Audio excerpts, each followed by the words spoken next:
Pronto, está aqui. Uma boa tarde para todas e para todos os presentes. Hoje o nosso encontro é com o professor Davi Tangerino. E só para cumprir aqui o nosso protocolo, o professor Davi, ele é professor adjunto de Direito Penal da UERJ e na pós-graduação stricto sensu, também da UERJ, mestrado e doutorado. Ele é professor da FGV de São Paulo na graduação. Fez a formação dele toda nas Arcadas, na USP, né, com o doutoramento também, com o estágio doutoral, né, doutorado sanduíche na Alemanha. E eu estou lendo aqui o currículo que a UERJ deixou lá, Davi, que você deixou lá. Tá certo, tá tudo certinho. Enfim, foi membro do Conselho Nacional de Política Criminal e Penitenciária, o CNPCP, que, para quem não sabe, é um dos órgãos máximos responsáveis pela elaboração da política criminal nacional e, além de desenvolver atividades como a inspeção nos presídios e elaboração de políticas.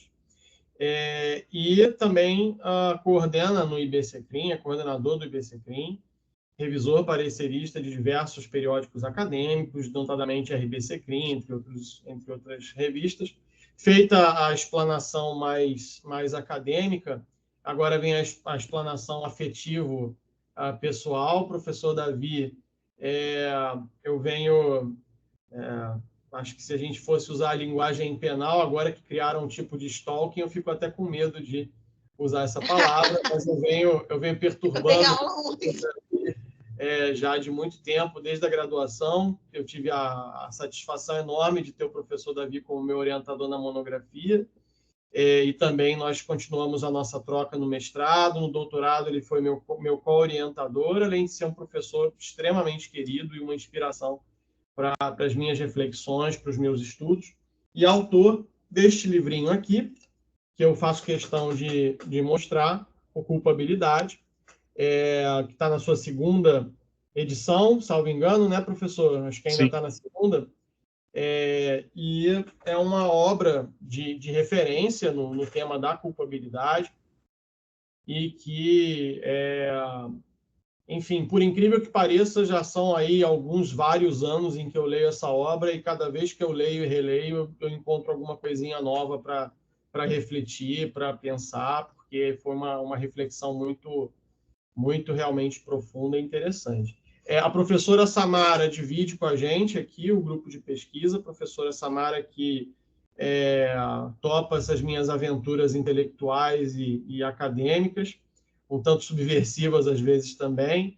E se essa comissão, não sei se ela ainda existe, mas no meu coração ela vai continuar existindo, a professora Samara é presidente da Comissão de Direito Penal da OAB de Nova Friburgo, né? Se ela não existe mais em função de controvérsias que a Samara já conhece, pelo menos no meu coração ela vai sempre ser, né? Então, fica as apresentações. Passo a palavra para a professora Samara para considerações, depois do professor Davi. Boa tarde, professor Davi. Boa Muito tarde. obrigada pela sua participação no nosso grupo. Como disse o professor Hamilton, me faltam palavras, porque nós somos a resistência, né, professor Hamilton? Somos mais do que subversivos, eu acredito que a palavra resistência nos compete mais. Mas continuo, sim, presidente da Comissão de Direito Penal da OAB, por uma questão de falta de coragem do presidente extinguir de forma...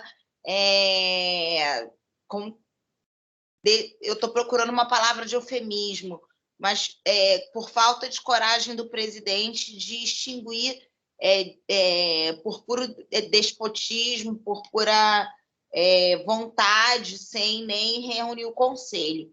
Então, continua existindo, continuo como resistência também na OAB, e a resistência maior, acredito eu, que sejam os estudos, incentivar os alunos ao aprendizado, de pesquisa, e contando com o professor. Não é a primeira vez que o professor Tangerino, nos encontramos, já acompanhei em várias lives também. Acredito que já é a segunda ou terceiro encontro. Já deixando aqui minhas congratulações, porque sou sua fã, professor. Poxa vida, que coisa boa de ouvir. Obrigado. Bom, Davi, contigo a palavra e o tempo é seu.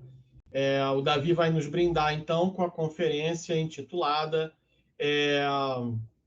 aqui, deixa eu pegar aqui o título, porque culpabilidade na teoria do delito, possibilidades a partir da criminologia. Eu só não fiz, Davi, eu tentei mudar só um pouquinho as palavras, porque a minha tentação foi colocar o título da sua tese. Mas só para não ficar na cara, enfim, deixei mais ou menos uma mudançazinha simples, tá? Então, com você. Muito obrigado, professor Hamilton, professora Samara. É uma satisfação bater esse papo aqui. Eu não consigo ver os nomes de todos e todas aqui, mas agradeço a oportunidade de a gente conversar um pouco sobre esse livro, né, que é fruto do doutoramento, como bem colocou aqui o professor Hamilton. Eu estruturei uma conversa mesmo, um bate-papo, nem estou usando PowerPoint, nada disso. Inclusive, se o professor Hamilton e a professora Samara não se opuserem, acho até que fica mais interessante, quem tiver alguma dúvida, já pode levantar a mão e a gente já vai fazendo isso durante mesmo, que isso talvez torne mais dinâmico, e às vezes a dúvida ficou lá atrás, aí a pessoa fica sem graça de levantar, enfim, vamos fazendo esse modelo dialogal mesmo, que acho que funciona bastante bem. Eu até ia convidar os alunos que quiserem para abrir a câmera também, é sempre mais acolhedor e mais envolvente, então deixar à vontade para quem quiser abrir a câmera, por favor. Eu também prefiro enormemente, né? Nossa, nós professores sofremos, né, professor? Porque a gente dá aula para uma tela. Então, de vez em quando eu obrigo meus alunos a abrirem, que eu não quero ficar sozinha, não. Não vou chegar a obrigar, mas humaniza, né, Samara? Sim, sem dúvida. Os alunos já leram previamente seu texto, inclusive foi muito elogiado, porque a sua linguagem é muito didática e de fácil entendimento. Então, esteja à vontade com a palavra, e os alunos que estão acompanhando e que quiserem levantar a mãozinha durante a palestra, fica muito mais dinâmico, tá? Obrigado. Gente, eu acho que talvez um bom ponto... Vou começar contando a história da tese, que acho que encaixa bem aqui com o que eu queria transmitir, né?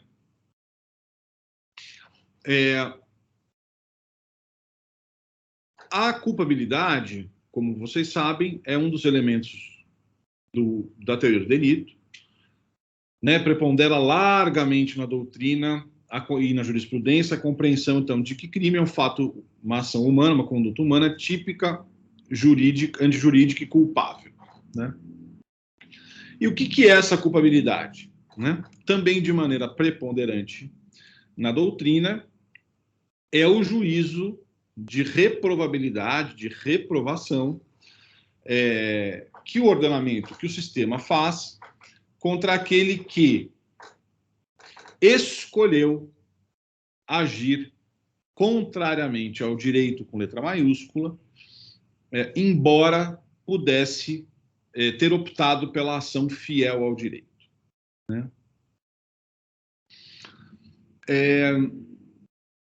Essa concepção da culpabilidade me incomodava bastante, sobretudo a partir de uma carga de leitura, digamos assim, de aproximação com a criminologia, né? Que mostrava empiricamente que as pessoas que estão cumprindo pena no Brasil, majoritariamente, não se enquadram neste modelo absolutamente teórico, né, ideal no sentido de normativo, de mundo ideal, de ser humano, né?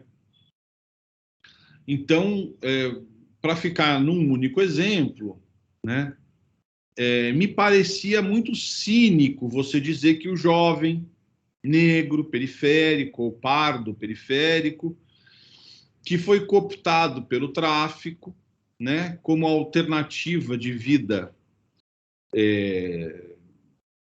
digna, né, de trabalho, né, de sobrevivência num espaço muito adverso, me parecia muito cínico dizer que esse sujeito escolheu livremente, né, desafiar o direito com letra maiúscula, quando nós poderíamos exigir dele uma alternativa. Né? Eu me lembro de...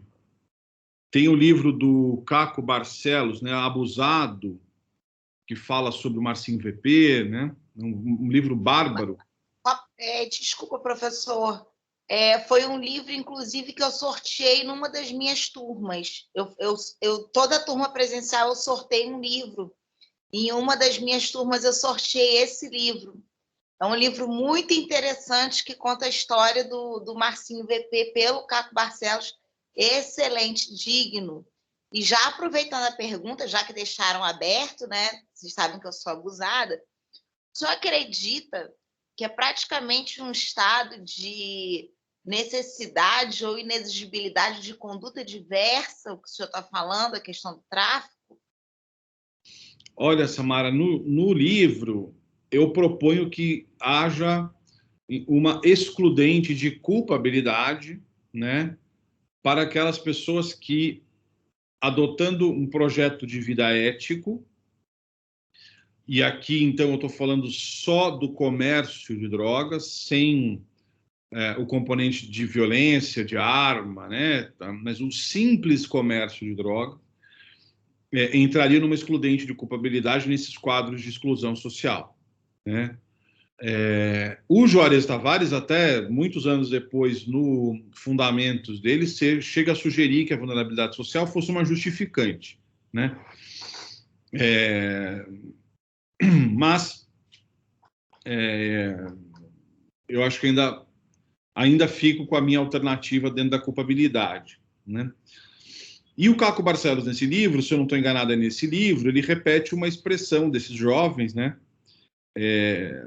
Qual é a alternativa que esses jovens teriam, né? E tem uma expressão lá que é otário de marmita, né? Que é o jeito de se referir àqueles que encontram espaço no mercado de trabalho, com trabalho braçal subremunerado, um salário mínimo, né? 4, 5, 6 horas no transporte público precário, que não conseguem usufruir da família, enfim, né? Então, há um cinismo em o Estado, na minha opinião, em o Estado dizer, olha, você deveria ter adotado esse projeto aí de ser um otário de marmita. Bom, diante desse incômodo, como é que a gente organiza uma pesquisa em torno dele, né? A minha intuição era a seguinte: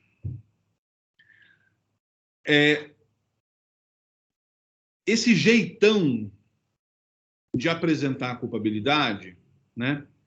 Ele é um jeitão iluminista, né? Então, como vocês sabem, no iluminismo, nós tínhamos lá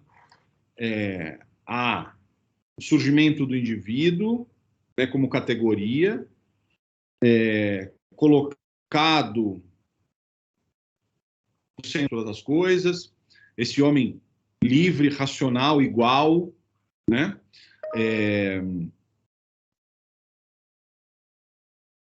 E minha hipótese era, esta concepção de culpabilidade foi formulada lá no iluminismo, foi encapsulada pela teoria do delito, sobretudo depois da contribuição do finalismo do Weltzel, né, que era um professor alemão, foi muito importante, né?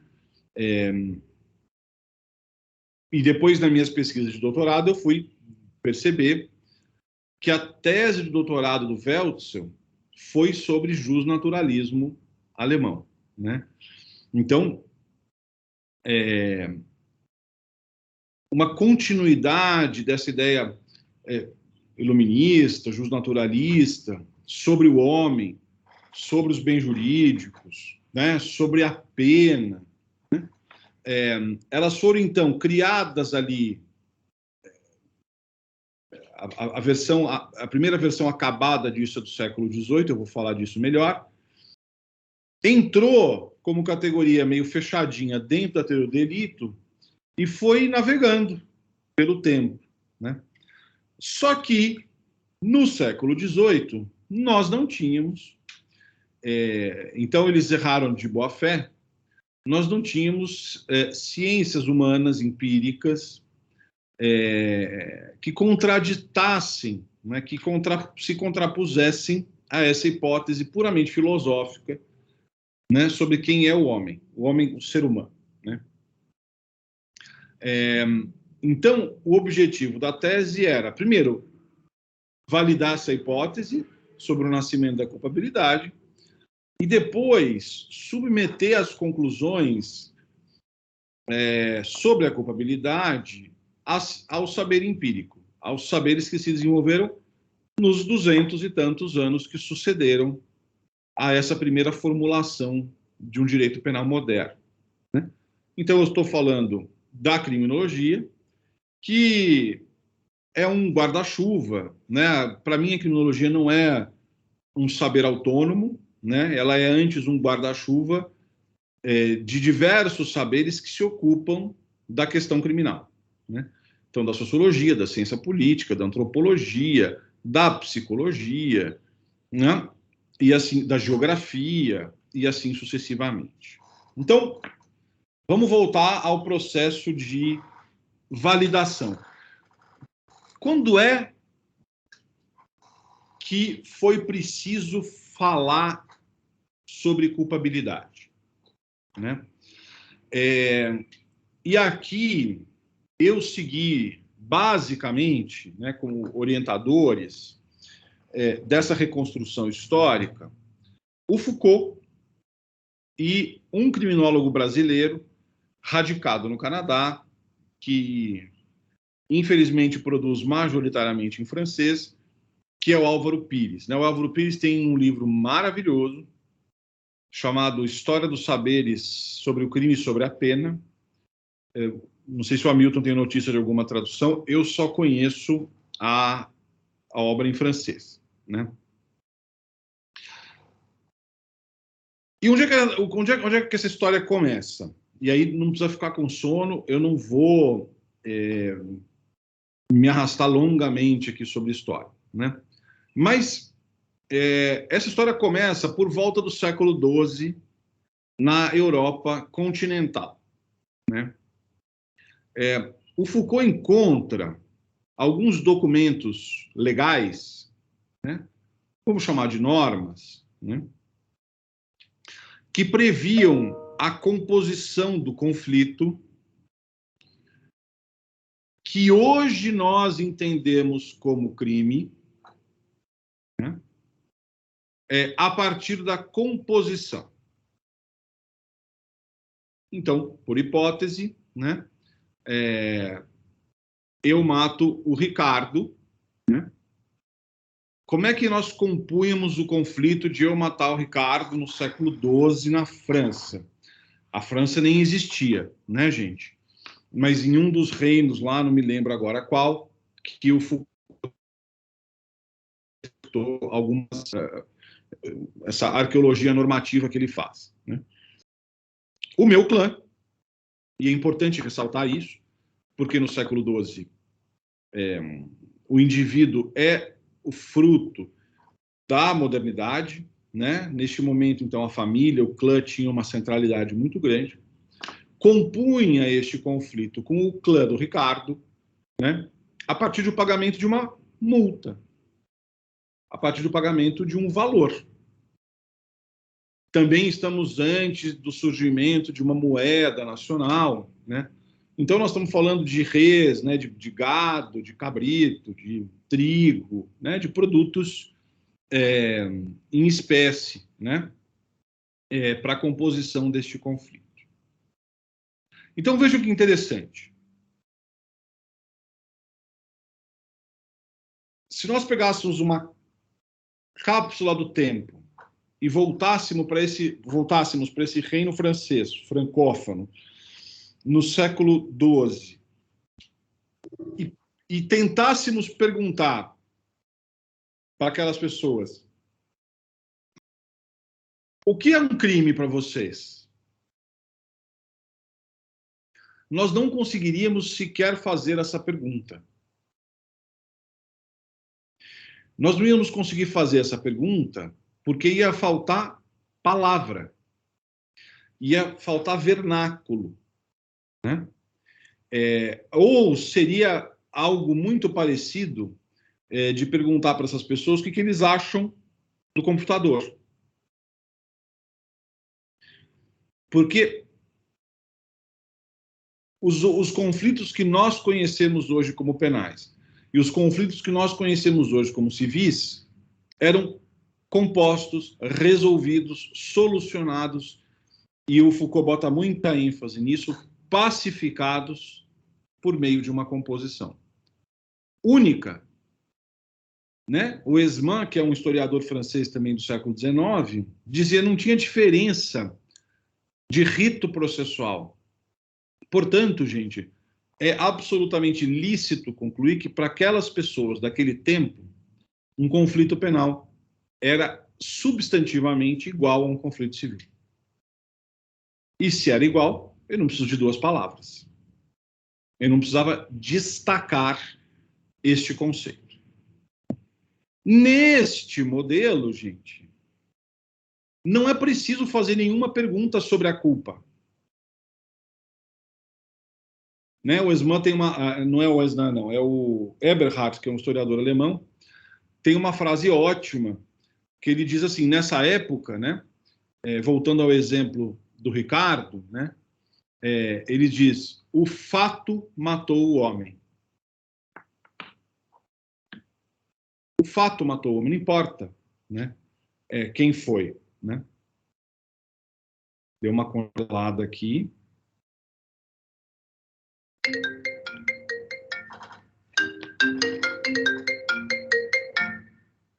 Alô?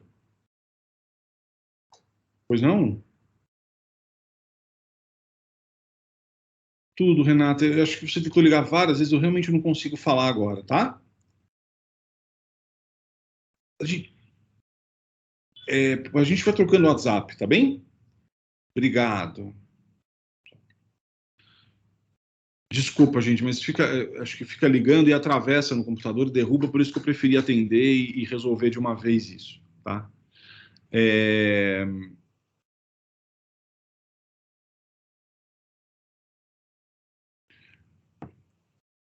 Voltando, então.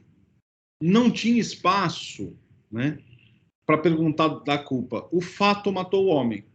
Então, se o meu cavalo matasse o Ricardo, né, se a queda de um galho da árvore da minha fazenda matasse o Ricardo, tudo isso é irrelevante. A autoria não era um problema. Né?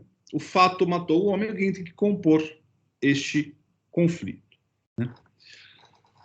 Mas tem dois detalhes importantes aqui, né? E isso vai bem na linha da construção Foucaultiana do argumento. Né? Que as formas jurídicas vão se transformando conforme interesses políticos ou econômicos. Né? Nesse muita gente com capacidade de compor conflito. Né? Nós tínhamos os senhores feudais, nós tínhamos os reis, nós tínhamos a Igreja Católica, e não só em assuntos espirituais, mas em assuntos temporais também, né? Mais adiante, Alex Mercatoris, né? Então, havia várias autoridades, várias pessoas com competência para compor este conflito. E essas autoridades cobravam uma taxa, tipo custas, para compor este conflito, né? Como nós conhecemos o fim dessa novela, nós sabemos desse povo todo quem é que ganhou essa disputa, né? No momento histórico em que você não tinha muitas formas de acumulação de riqueza, que não a guerra, né? Veja, o século XII ainda não tem as grandes navegações, isso vai demorar uns 200 anos para acontecer, né? Fazer guerra ou cobrar taxas eram fontes importantes de arrecadação. Então, há uma expansão na tentativa de ter maior capacidade de resolver conflitos, né? Bom, nós sabemos que quem ganhou essa briga foram os reis, né? Se você é um rei no século XII, século XIII, né? Tá tomando uma cerveja quente ali, né? Não tem refrigeração, tá tomando uma cerveja quente com o seu ministro, assim, com o seu conselheiro, seu advogado, e fala: bicho, precisamos de uma ideia, de uma tese aí para justificar, né, que eu devo ser o cara a compor esses conflitos, e assim eu aumento o meu poder e eu aumento a minha capacidade de arrecadação. Gente, qual era o povo que tinha morado até esses dias na Europa, que tinha um sistema jurídico bastante organizado? Se alguém quiser falar ou escrever no chat. Quem é que pertinho ali da França, inclusive na França, algumas décadas, alguns séculos antes, tinha um povo bem espalhado que organizou um sistema jurídico bem organizado? De quem que eu estou falando?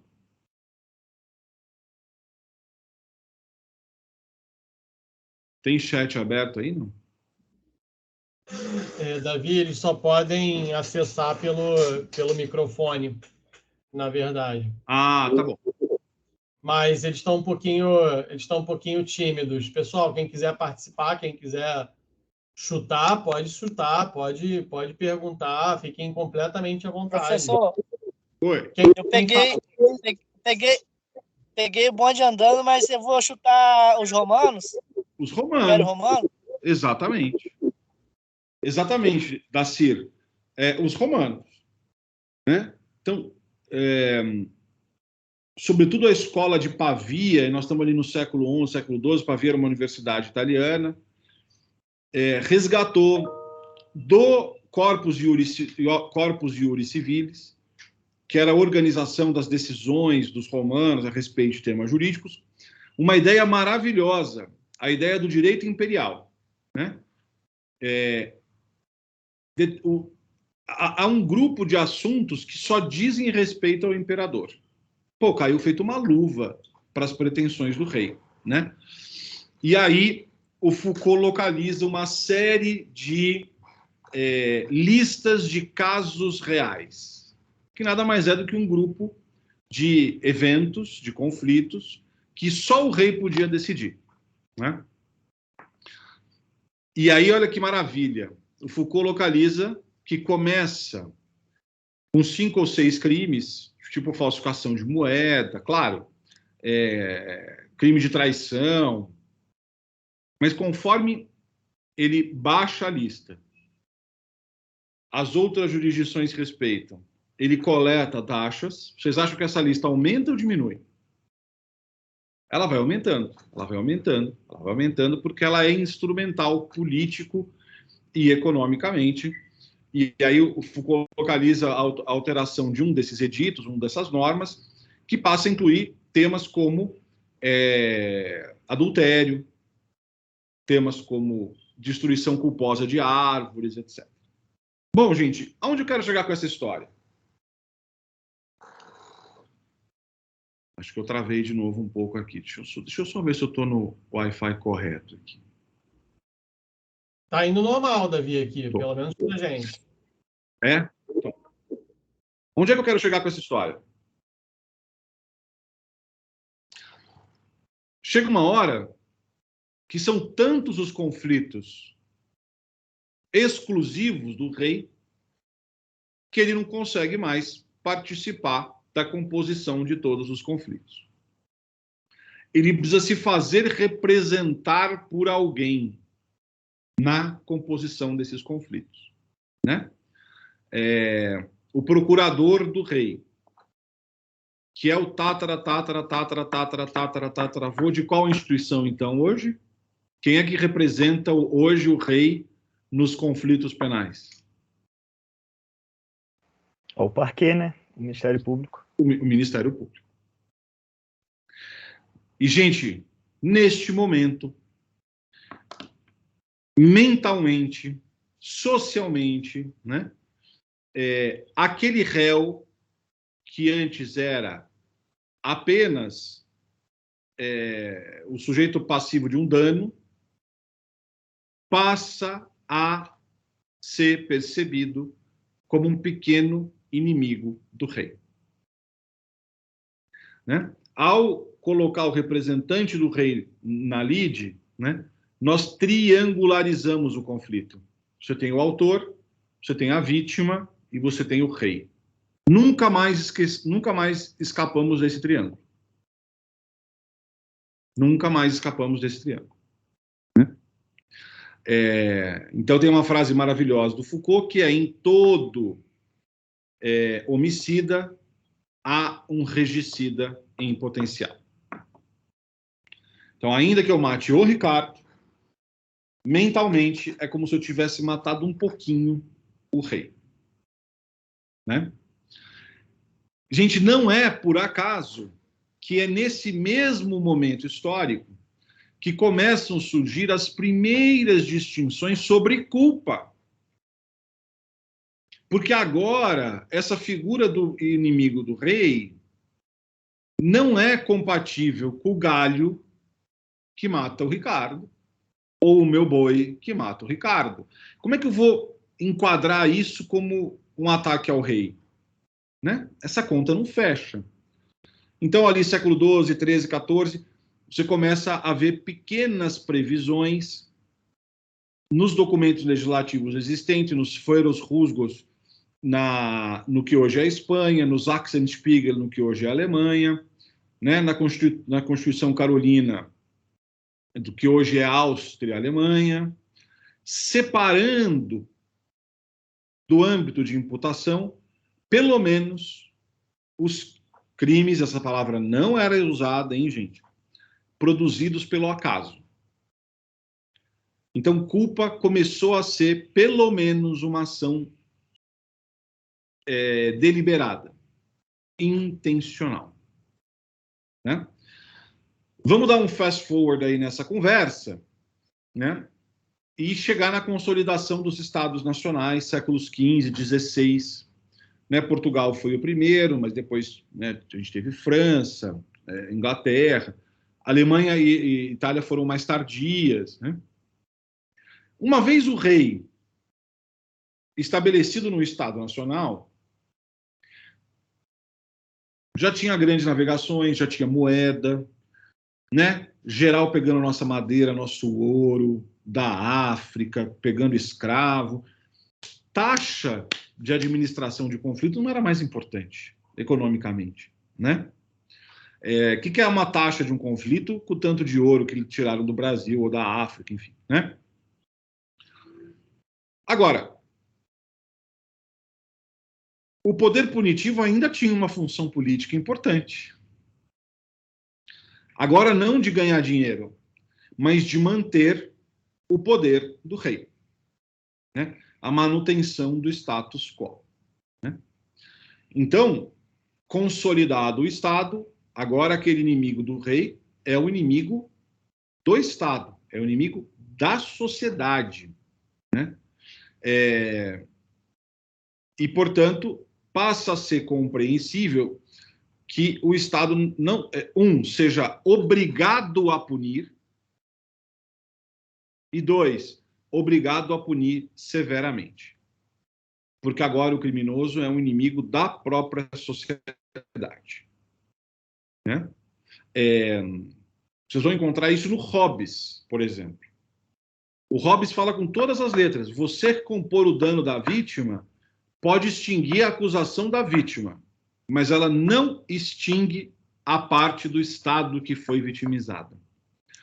E aí o Hobbes diz explicitamente, porque isso não é castigo. Castigo é aquilo que inclina a alma do homem a obedecer à lei. Então surge a ideia de que era imperativo punir, e 2, que era imperativo castigar. Né? Então, isso deságua. Deixa eu ver se eu estou com o meu livro aqui, gente. Deixa eu ler esse pedacinho para vocês.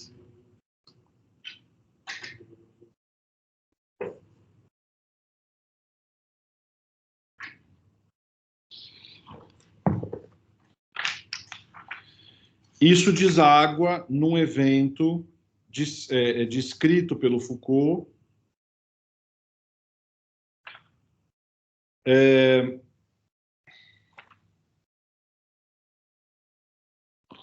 um serviçal do rei Luís XV lhe serviu uma refeição e desatentamente cortou a mão do rei. Não é que cortou a mão do rei fora, né? Fez um corte na mão do rei. Hoje nós chamaríamos isso de lesão corporal culposa. Tá? E essa foi a sanção aplicada para o serviçal. Na Praça de Grève, lá em Paris, sobre um cadafalso, ele foi torturado nas mamas, braços, coxas e pernas. Sua mão direita foi queimada com fogo de enxofre e jogaram sobre os locais já previamente torturados chumbo fundido, óleo fervente, resina abrasiva, cera e enxofre fundidos, e em seguida seu corpo foi separado e desmembrado por 4 cavalos. Esta foi a pena imposta à lesão corporal leve, culposa, criada por um serviçal do Henrique XV. Né? Então, neste momento, nós temos agora, então, espaço para se falar numa culpa, né? Porque para você aplicar uma sanção desse tamanho para uma pessoa, não basta dizer que ela criou um dano. Né? Ela precisa ser publicamente construída como um sujeito horroroso, reprovável, vil, né? Que, nesse caso, não era nem uma questão de punir, porque, evidentemente, ele foi esquartejado. A palavra esquartejado vem desta prática de você amarrar as extremidades de uma pessoa em 4 cavalos e fazerem ele disparar em forma de X, de forma que mais ou menos cada cavalo vai ficar com 1/4 da pessoa, daí esquartejar. Né? E com isso, então, eu chego a um italiano muito famoso, né?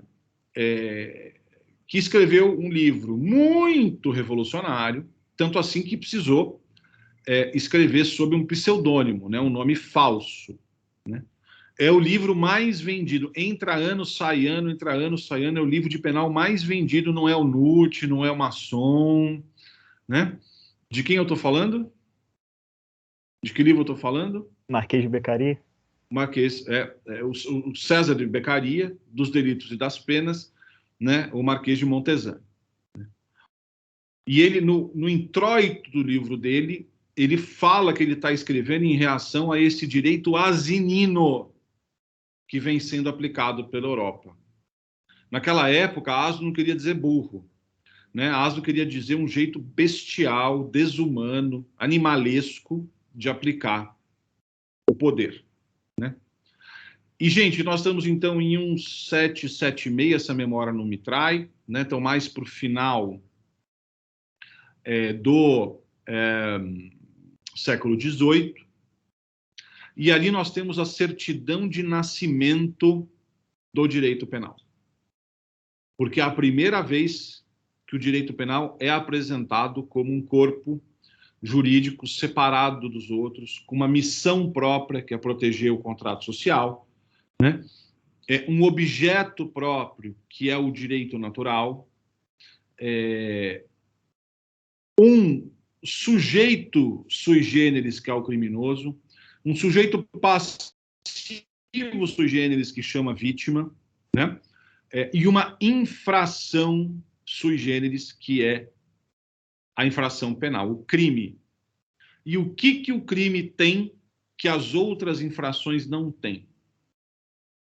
A culpabilidade. Este juízo de reprovação que você faz àquele sujeito que... E aqui vamos voltar para... o Beccaria é pré-iluminista, mas já está lá. A ideia do homem livre, racional e igual, que escolhe agir contra o direito. Escolhe por quê, gente? É sempre uma escolha. Porque o direito penal é herdeiro do direito natural. É aquele direito, né, que as pessoas conhecem pelo simples fato de serem humanas. Na sua versão religiosa, né, lá de São Paulo, o apóstolo Paulo, conforme a sua denominação religiosa, é o direito que está escrito no coração dos homens. Então, se você é racional, se você não é um Mowgli que foi criado por lobos numa floresta, necessariamente você conhece aquilo que está penalmente proibido. Porque é da própria natureza da norma penal se ocupar só desses direitos, desses valores absolutamente instos à condição humana. E assim nasceu a culpabilidade, e assim ela foi incorporada na teoria do delito, né? E a gente fez, então, um momento circular aqui. Eu comecei contando como é que a gente encarava a culpabilidade, fiz toda a reconstrução histórica e voltamos para o mesmo ponto. Para agora ir para a segunda fase da conversa, né? Deixa eu ver meu tempo aqui. Que é... A culpabilidade está erigida sobre 3 pilares. A racionalidade do ser humano, a existência de valores universais, que hoje nós chamaríamos de bens jurídicos, e um vínculo forte entre culpabilidade e pena. Toda vez... É que vocês são muito jovens, né? Mas tinha há vários anos um biscoito... aqui a gente chama de bolacha, né? Um biscoito chamado Tostines, cujo slogan vende mais porque é fresquinho ou é fresquinho porque vende mais, né? Isso a gente chama de lógica tautológica, né? E então tem uma tautologia aí. Eu puno porque ele é culpável, né? E eu preciso que ele seja culpável para justificar porque eu puno, né? É um círculo vicioso argumentativo. Ele é mau e por isso merece pena, ele merece pena porque ele é mau. E nós rodamos em falso essa argumentação em círculo, tá? Na segunda parte, então, do trabalho, eu falo, bom, tudo bem, Beccaria final do século XVIII. Muita coisa aconteceu nas ciências empíricas depois, né? Então, vamos começar rapidamente pela racionalidade humana, né? Se você perguntar para a psicologia... Vamos voltar, então. Como é que o direito penal imagina que o ser humano decida as coisas? Então, acho que eu não vou começar por aí, não. Eu vou começar pela universalidade dos bens jurídicos, né? Existe uma continuidade de pensamento de que o direito penal só criminaliza aquilo que sobreviveria a um julgamento moral, né? Um julgamento racional sobre o que é certo e sobre o que é errado, né? Só que essa hipótese, gente, não é verdadeira. Vou começar pela parte fácil. Com a expansão legislativa que nós temos, você não consegue aplicar esta lógica sobre a pergunta do agir moral para crimes totalmente artificiais, como crime de evasão de divisas. Ou não tem conflito moral no dano culposo à árvore ornamental.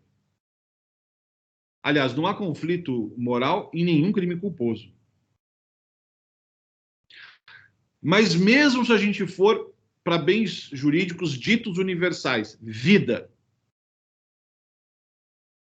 O homicídio é crime em todas as nações civilizadas. Sim e não. A vida vale a mesma coisa no mundo inteiro. Não é verdade. Há ordenamentos que têm pena de morte. Há ordenamentos que não têm pena de morte oficial, mas têm não oficial, como é o caso do Brasil. Há ordenamentos que permitem a eutanásia. Há ordenamentos que só consideram vida passível de proteção a que pertence ao grupo religioso majoritário, ou ao grupo identitário majoritário, ou só dos homens, ou só dos brancos. Então, nem o bem jurídico vida, que é esse bem jurídico tão fundamental, só sobrevive a um filtro universal quanto à pergunta: posso ou não matar? E aqui a gente passa, então, para o segundo passo. O direito penal pressupõe um cidadão, um endereçado da norma, que a toda decisão que toma na vida para, respira, pensa o que seria o moralmente correto, o que seria o eticamente correto. E a psicologia, nos caminhos que eu apontei ali, sugerem totalmente o contrário. Né? Pelo caminho da psicanálise, o Freud é um grande descrente desta capacidade altruística, moral, humana, né? Né, submeter a esta visão universalista, né? Essa lógica kantiana de pensar as coisas. Mas tem um psicólogo chamado Jean Piaget, que foi um grande estudioso das ações morais, das decisões morais, que depois foi seguido por um americano chamado Kohlberg. Né? O Kohlberg estruturou, ao longo de 50 anos, pesquisas com pessoas em que eram apresentados conflitos morais. E o Kohlberg separou em 3 grandes categorias, cada uma com 2 subfases, né? Sobre a matriz de decisão moral. Então, na primeira fase, mais infantil, né? O certo é o que o papai e a mamãe falam.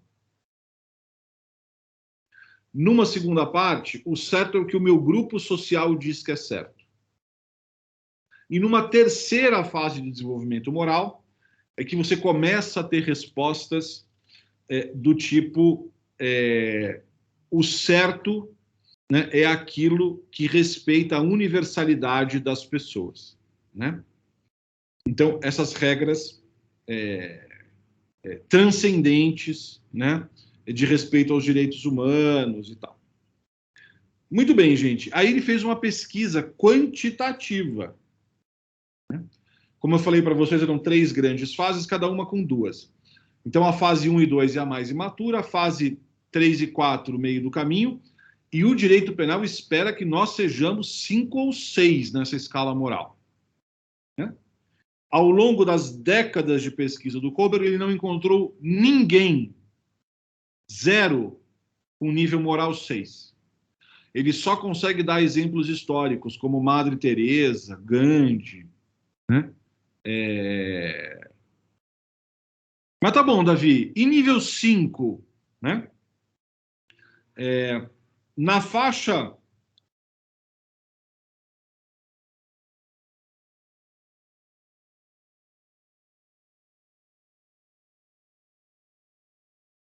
Uma coisa aconteceu, mas acho que eu voltei, né?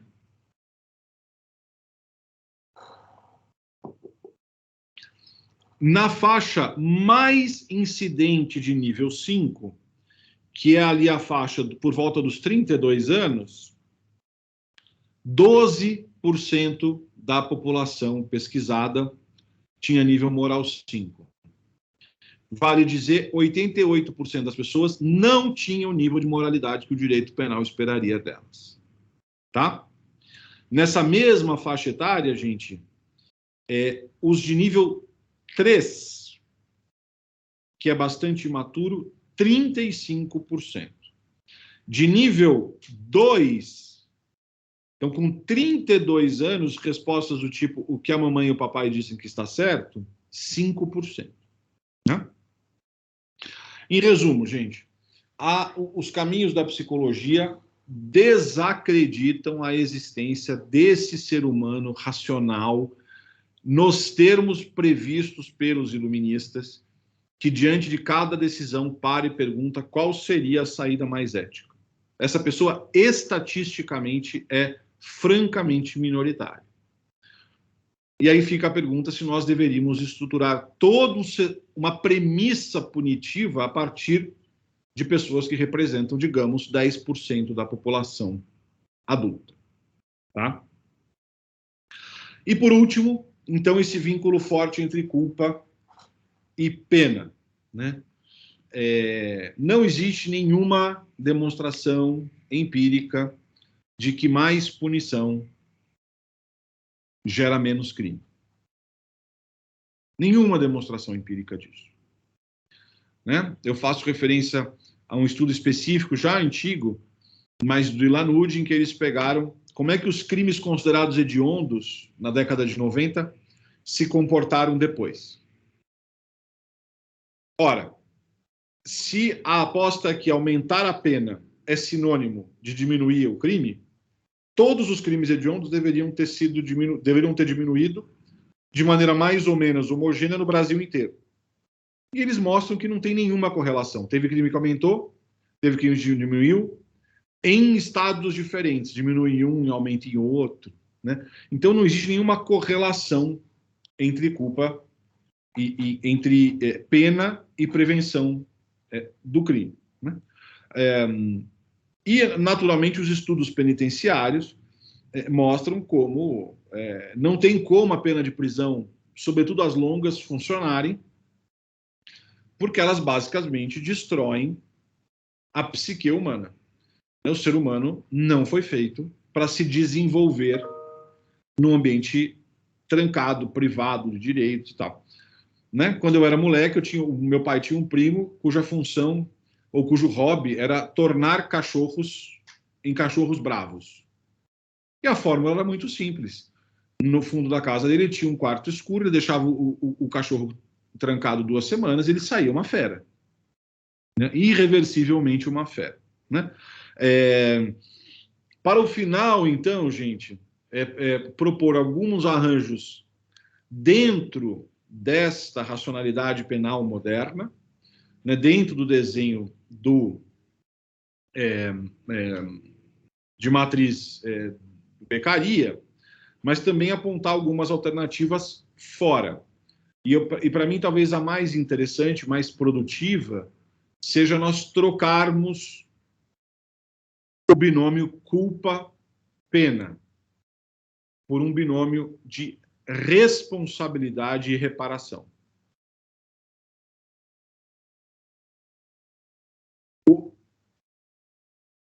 Uma coisa é você dizer que o sujeito é culpado. Né? O que quer dizer culpado? Cisão. Culpado é bandido e vítima. Cadeia, né? Separação. Não pode perdoar, não pode compor. Né? Mas tem um outro jeito de enxergar esse mesmo problema, que é... E culpa, gente, tem um tanto que a gente consegue absorver de culpa. Né? Depois de um certo tanto, você começa a criar mecanismos de justificação. Então, voltando ao abusado, qual que era o slogan do Marcinho VP? O lado certo da vida errada. né? Ele criou um código na cabeça dele de justificação da sua vida, o lado certo da vida errada. Tem um tanto de culpa que a sua psique consegue administrar. Depois de um tanto, você vai moldando o mundo para acomodar. Agora, um caminho muito mais construtivo e democrático é trocar a chave da culpa pela responsabilidade, voltando lá para o século XII, de certa forma. Quer dizer, olha, reconheça que você causou um dano a essa relação. E quais são os passos que você está disposto a tomar para reparar e reconstruir esse dano? Né? É claro que, na tese, eu não estou resolvendo todas as possibilidades de crime para a composição desse dano, né? Porque responsabilidade a gente consegue assumir muito mais do que culpa. Para a vítima, é muito mais interessante, né?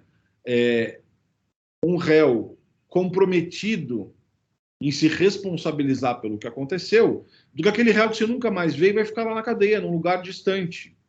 Né? Para os bens jurídicos, é muito melhor um procedimento de responsabilização em que o sujeito, então, sem aquela repelência da culpa, está mentalmente aberto para um movimento empático de falar, né? Não, agora eu me dei conta do mal que eu fiz. Agora eu entendi o que esse meu ato contra a sua dignidade sexual representou para você. Né? Então nós temos aí mecanismo de justiça restaurativa, mediação entre ofensor e vítima, né? Movimentos de recostura, de empatia, de responsabilidade. Nós testamos 400 anos de ruptura, prisão, cisão. Vamos testar um pouco um outro caminho, né? Ver quais alternativas, melhor dizendo, podem surgir desse redesenho, desse trocar essa chave da culpa, que é uma chave religiosa, né? Gente pesada, excludente, estigmatizante, né? Por uma de responsabilidade, que é muito mais emancipadora, é muito mais amadurecedora, né? Você falar, esquece o rótulo culpado inocente, mas eu me responsabilizo pelo dano que eu causei a você. Esse diálogo é muito mais fácil de ser mediado, de ser obtido, e, na minha opinião, com muito mais ganho, tanto democrático como para o caso concreto. Hamilton, falei demais. Fico por aqui.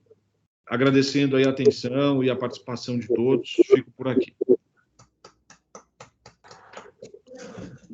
Davi, muito, muito obrigado pela sua fala, pelas suas considerações. Não falou demais, pelo amor de Deus. É um prazer poder te ouvir e te ouvir mais uma vez nesse tema, porque não é a primeira vez que eu também te escuto nesse assunto. Então, é sempre muito interessante a gente ver como é que a fala se atualiza também ao longo do tempo, né? E perceber tudo isso. Eu, e também acredito, a professora Samara certamente também tem várias ponderações a fazer, mas como política nossa e como prática também que a gente costuma adotar, a gente costuma primeiro abrir a palavra para os alunos e estudantes, tá, que estão aqui presentes, os nossos convidados, e depois a gente se manifesta, né, com talvez perguntas mais específicas, com temas mais específicos. Então, eu vi que a Ana Paula tinha levantado a mão. Ana Paula, você quer fazer uma pergunta? Pode falar. Ana Paula e demais, eu vou só fechar a câmera 2 minutinhos, mas eu estou aqui, tá? Boa noite, né? Quase boa noite. Eu, assim, muito bacana essa explanação do Davi a respeito sobre a culpa, a pena, né? A responsabilização, um reconhecimento de que foi causado um dano, e eu gostaria, assim, de que ele falasse de que forma poderia ser feito essa restituição, essa retratação diante da sociedade, de pessoas que causam, no caso, dano. E de que forma poderia ser feito essa responsabilização no caso da vida, né, que é o nosso bem maior tutelado. Não, de fato, Ana Paula, existem alguns conflitos que são difíceis, né? E eu não estou dizendo, eu não estou imediatamente abraçando o abolicionismo, né? Eu acho que haverá alguns conflitos que não vai ter jeito, nós vamos ter que continuar operando com um código um pouco irracional, né? Mas eu não sei se vai te surpreender esse dado,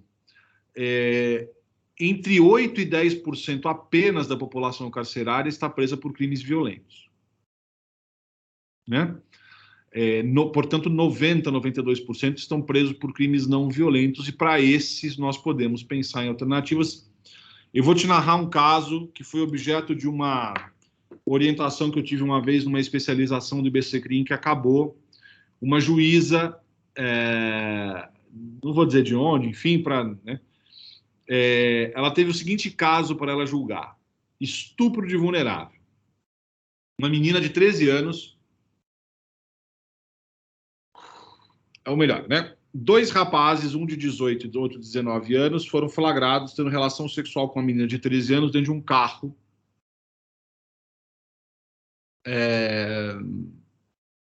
Estupro de vulnerável. Antes da audiência, a mãe da vítima fala alguma coisa assim para a juíza: ó, poxa, doutor, eu conheço esses meninos desde criança, eu queria tanto entender, putz, o que levou a isso? E a juíza fala: vocês não querem participar de um círculo restaurativo? Explicou o que era, tal.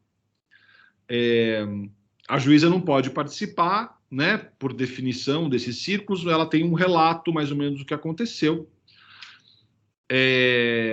A comunidade rapidamente se cindiu entre os que rotularam os meninos como estupradores e, claro, né, nesse Brasil horroroso que a gente vive, os que rotularam a menina como uma prostituta, uma vadia, enfim. Então, pessoas da comunidade também foram chamadas a participar do círculo. A mãe pôde fazer a pergunta, né, de por que aquilo, e pôde ouvir dos meninos que, na cabeça deles, eles não estavam fazendo nada tão errado. Eles não eram tão mais velhos do que ela, né? Na cabeça dele, ela estava gostando, né? Né, gente? Sexo é gostoso, né? Mas eles também se deram conta, naquele círculo restaurativo, de como a menina realmente era imatura, de como ela não estava preparada para aquele ato sexual, sobretudo com 2 rapazes. Um deles fazia algum tipo de serviço militar, gente, eu não me lembro mais, e o superior militar dele também participou do círculo restaurativo, porque esse menino ia ser desligado das Forças Armadas. Resultado do círculo restaurativo. O menino que tinha esse soldo do Exército assumiu os custos de um serviço de assistência psicológica para a menina. Quero imaginar que um serviço de assistência psicológica popular, porque o soldo de um rapaz desse não deveria ser grande coisa, né? E o outro, que não tinha o soldo do Exército, pagava o transporte público da menina, né? Reconheceram e se desculparam com a menina e com a mãe, e essas duas, por sua vez, também entenderam, né, que aquilo não foi fruto de uma violência deliberada, né, mas da imaturidade daqueles rapazes também, de não perceber a situação daquela menina. Os participantes da comunidade dissipou aquele conflito estupradores versus vadia, né, e conseguiram enxergar que eram 3 jovens, né, com maturidades diferentes, mas experimentando a sexualidade, que é algo absolutamente compatível com essa fase da vida, né?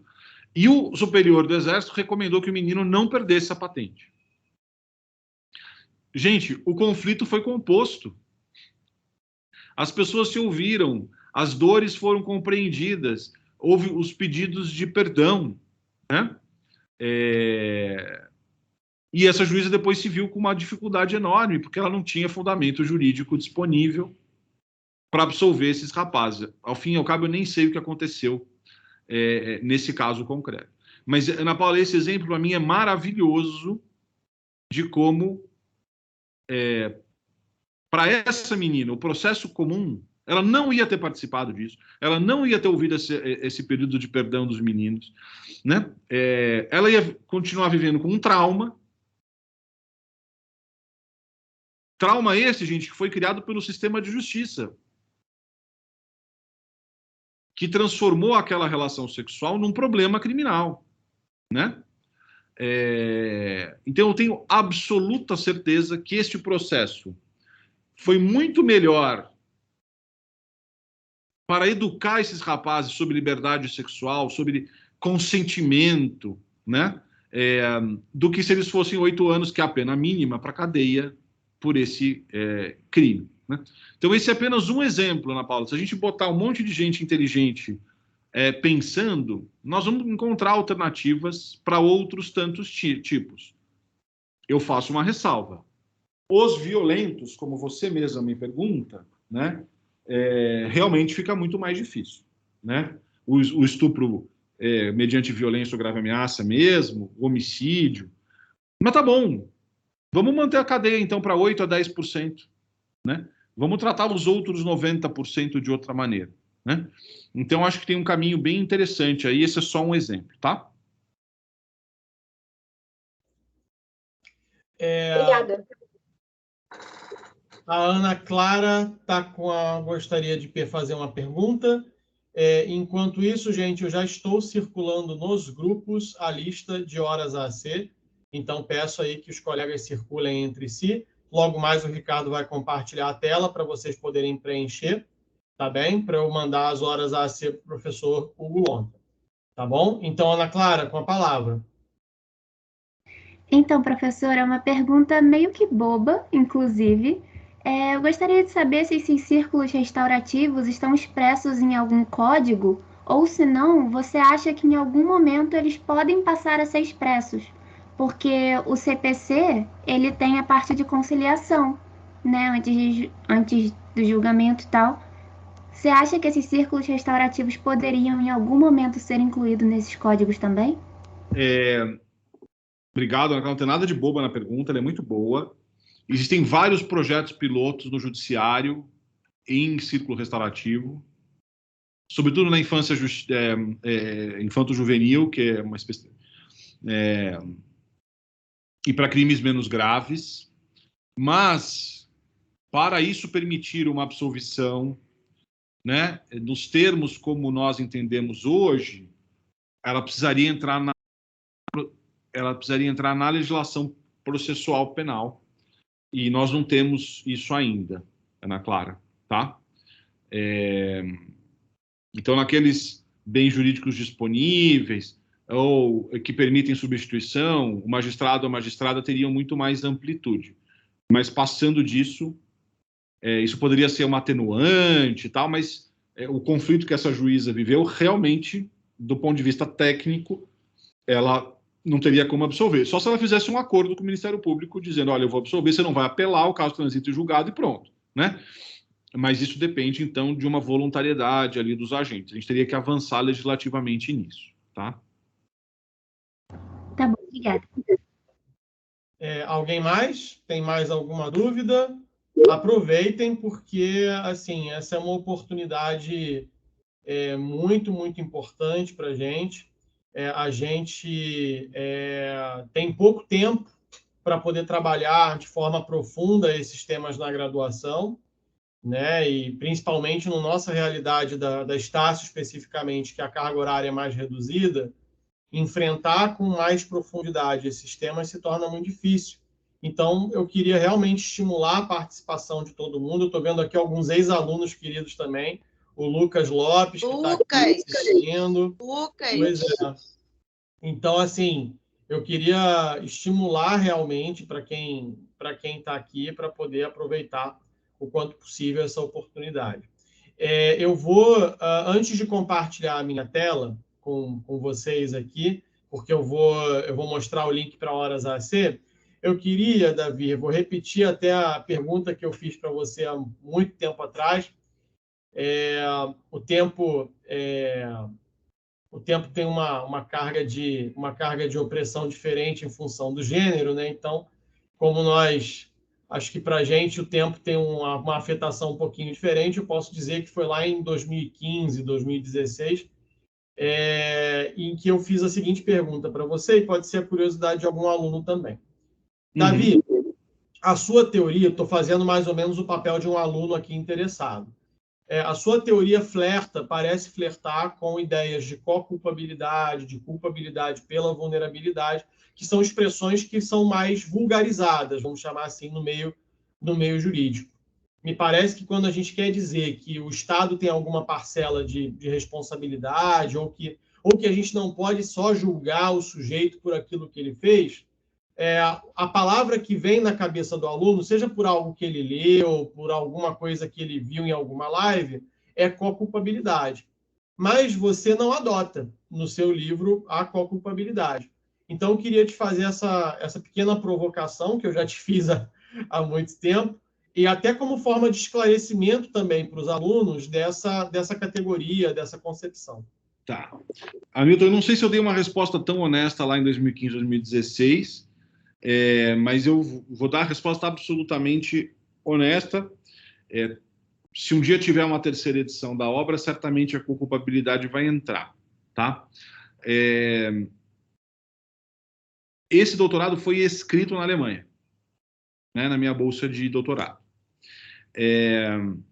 Então, só que, classicamente, esse é um doutorado sanduíche. Por que sanduíche, gente? Você fica um ano fazendo os créditos, aí você pesquisa um ano fora, então sanduíche porque você está no meio, e volta para escrever no Brasil. A minha bolsa saiu no ano seguinte, então eu brinco que eu tive uma bolsa canapé. Fiquei 2 anos no Brasil e a parte alemã foi a parte de escrita, né? Então, Hamilton, eu não tinha referência teórica suficiente. Em 2008, quando ela foi escrita, os recursos tecnológicos também não eram tão facilitadores como hoje, né? E eu não tinha acesso às obras do Zaffaroni fácil para incluir na tese. Então, o motivo foi absolutamente circunstancial, né? Num doutoramento não ficaria bem uma referência absolutamente en passant, assim, superficial do tema, mas certamente se um dia tiver uma terceira edição, a co-culpabilidade vai entrar como um dos elementos a serem considerados dentro da racionalidade penal moderna, né? Então, é uma falta relevante, importante, mas o motivo é absolutamente simplório e pragmático. Só por isso, né, como o professor Hamilton adiantou, a culpabilidade por esforço de vulnerabilidade é uma ideia trabalhada pelo professor Zaffaroni, que foi incorporada no Brasil também pelo professor Nilo, que basicamente desloca essa lógica de o criminoso é o único culpado por tudo que escolheu tal, e também convida o Estado à sua responsabilidade, né? Então, aquela pessoa não teve educação adequada, não teve moradia adequada, não teve assistência social adequada, não teve, portanto, excluído dos processos de oportunidade, né, econômica, e aí ele vira mula do tráfico e você acha que ele é um grande vilão culpável que tem que ficar 5 anos na cadeia, né? Então, também alocar ao Estado a sua corresponsabilidade pela ocorrência daquele fato, né? É muito comum a frase de que o único braço do Estado que essas pessoas conhecem é o braço punitivo. Não conhece asfalto, não conhece esgoto, não conhece água encanada, não conhece escola, não conhece hospital, mas o Estado punitivo conhece e conhece bem, né? Então, sem dúvida, Hamilton, se um dia eu tiver a chance de atualizar o livro, que é um projeto antigo, certamente a culpabilidade estará lá, tá? Perfeito, professor. Me fizeram uma pergunta aqui no WhatsApp, antes de passar também a palavra para para a professora Samara, inclusive louvando aqui também a professora, porque a Samara ela é professora de métodos adequados de solução de conflitos da faculdade. Então, eu ia falar sobre isso. Então, assim, eu estou esperando a minha hora. Não, já vou te passar a palavra, querida. Só realmente que os alunos aqui que enviaram bem uma pergunta no WhatsApp. O Daniel Matos, ele perguntou o seguinte: quais as chances, baseado no que foi falado pelo professor Davi, de uma mudança no Código Penal, tendo em vista que, acho que ele fala aqui que deve haver, ele entende que deve haver uma mudança na forma de se tratar cada caso, de uma forma jurisdicional, por assim dizer. Então, acho que a ideia dele é perguntar mais ou menos se existiria a possibilidade ou não, se você veria essa possibilidade ou não de mudança. Aí eu já passo para a professora Samara. Tá, eu só vou pedir para a gente acabar às 6h15, Hamilton, Samara, por favor, porque eu tenho outros compromissos. Daniel, né, que perguntou? Isso, Daniel. Daniel, hoje com esse congresso, acho que a chance é 0. Infelizmente. Infelizmente. Porque qualquer tema nesse sentido está interditado. Né? Eu acho que o primeiro ensaio deveria... Eu tenho 2 campos que eu acho muito produtivos. Né? Drogas, que é um tema totalmente interditado no Congresso, e eu acho que teria um espaço maravilhoso em termos de violência doméstica. Para soluções desse tipo, porque vou chutar aqui que em 90% das vezes a vítima, a mulher, não quer o seu agressor preso, porque é o seu companheiro, porque é o pai do filho, ela quer que o conflito seja superado, ela quer parar de ser agredida. Né? E círculos restaurativos em violência doméstica funcionariam maravilhosamente bem, muito melhor do que mandar o cara para a cadeia.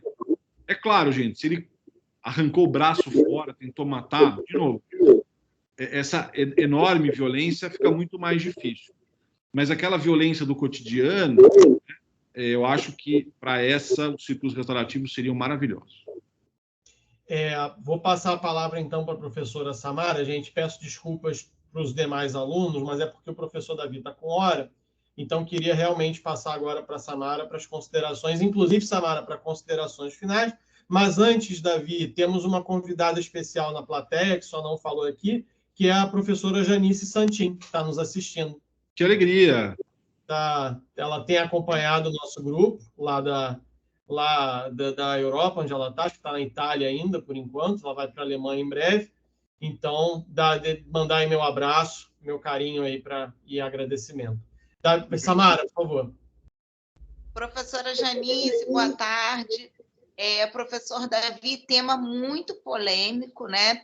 Onde eu concordo em gênero, número e grau, até porque eu trabalho na prática com violência doméstica familiar, além de concordar com um professor que se 10% dos crimes violentos realmente fossem destinados à prisão, o nosso problema de superlotação já estaria resolvido. Sem dúvida. Não é? E a verdadeira eficácia da pena não é a prisão em si, isso é muito discutido, a gente discute muito isso, e sim a resolução eficaz daquele problema. E, principalmente na questão, respondendo até a Ana Paula, que fez uma pergunta sobre não há previsão legal no Código de Processo Penal, mas a resolução 126 do CNJ, professor, ela dá métodos adequados de resolução de conflito, inclusive da justiça restaurativa, dentro do próprio direito penal, dentro da própria Maria da Penha. E para não alongar aí, para deixar o senhor com as últimas palavras, diante dos estudos, obviamente, e da prática em si, a gente vê que a violência diminui exatamente quando há essa restauração de vínculos familiares e quando há uma reestruturação psicológica, não apenas do agressor, olha que interessante, mas da família como um todo, daquele núcleo familiar. Então, ele não volta a reincidir, tá? ele não volta, ele modifica. Teve um ano que eu encontrei com uma família, a família foi ao fórum com o cliente assinar e, por acaso, me encontraram e me ovacionaram. Eu falei assim, gente, eu não sou milagreira, não fiz nada demais. Eu fiz o que todo mundo deveria fazer. Fui lá no ouvido do juiz e falei, excelência, coloca ele 10 meses de programa psicológico. E para a família participar também. Pode colocar aí 1 ano de tratamento psicológico. Então quer dizer, essa técnica de restauração, que eu falo muito em minhas aulas também, eu vejo aí a verdadeira eficácia. Porque, professor, na nossa realidade, infelizmente, a gente sabe que quando o agressor, não só de violência doméstica familiar, mas o sujeito ativo de um crime violento, quando ele assim o quer, ele pratica. Ele não vai deixar de praticar porque é crime hediondo, ele não vai deixar de praticar porque tem uma medida protetiva, ele vai deixar de praticar porque ele mudou como pessoa, né? Porque ele entendeu que aquela prática ali não seria, pelo menos no meu humilde ponto de vista, e eu querendo aqui participar, ficaríamos até 11 horas da noite, mas infelizmente não podemos. Agradeço a palavra e agradeço demais a sua presença, professor. Imagina. Nesses 6 minutos finais, acho que o Antônio Marcos tinha uma pergunta. Antônio, você desistiu? O Antônio, se quiser perguntar, fica à vontade. Antônio, não sei se ele ainda quer perguntar, se de repente já recebeu a resposta que ele queria, mas podemos ainda aproveitar um pouquinho mais a presença do professor Davi. Acho que ele já resolveu, Davi, eu não estou vendo ele falar. Antes da gente ir, eu só queria pedir uma última gentileza que eu sempre peço para poder registrar o momento também, registrar esse nosso encontro. Para quem puder abrir a câmera, só para fazer um printzinho da tela, só para a gente poder gravar, poder guardar. Gente, eu aqui, mal ajudado. Todo mundo se arrumando. Não, pois é. Antônio, obrigado por abrir a câmera. Então, quem puder abrir também junto para poder acolher aqui, eu agradeço. A Alicia está abrindo também a câmera. Né? Só esperar só mais um tostãozinho. Olha, mais gente aí abrindo agora. Sofia abriu aqui também. Bom, o Ricardo faz o print melhor do que eu, né? Então, eu só vou fazer a contagem e o Ricardo me manda depois no privado. Então, 1, 2, 3 e já. Pronto. Pegou, Ricardo, também. Vou mandar para você. Davi, com as palavras finais, se você tiver alguma consideração. Não, então, eu queria agradecer muito a presença de várias pessoas aqui, a participação, as perguntas. E eu estou à disposição para a gente continuar essa conversa num outro momento, com um tema mais específico. Foi um prazer estar aqui. Hamilton, Samara, obrigado pelo convite. O prazer é todo nosso, e tendo sido seu orientador na graduação, seu orientando na graduação e tendo acompanhado há tanto tempo, não é? É uma honra, é um prazer muito grande poder ter essa conversa, poder ter esse papo, poder registrar esse momento também para os alunos. De coração, muito obrigado, professor. Obrigado, gente. Fiquem bem aí, até uma próxima. Tchau, tchau. Tchau, tchau. Gente, eu vou fechar aqui então, terminar de gravar, vamos parar a gravação. E ela vai para o